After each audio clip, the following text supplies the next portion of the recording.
Tara, kape. Kape ulit. Dito tayo magaling eh. Palaging nagkakape. Pampaano sa utos ng bruha.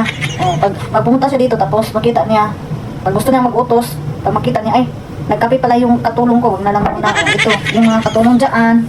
Asa yung tapin nito? Yung mga katulong dyan, oh, alam niyo na ha, alam niyo na.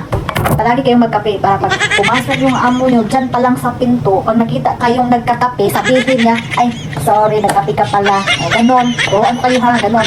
Ang ano, mindset ba, mindset. Pangalawang beses ko na ito nagkape. Kasi kahapon, pumunta siya dito, nasa pinto pa lang siya. Pagkita niya sa akin, nagkape ako.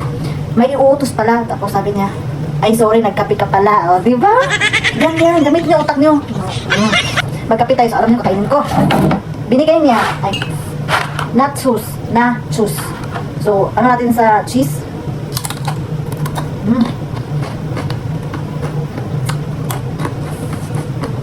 Tapos kape. Dami. Okay, oras to, babaya.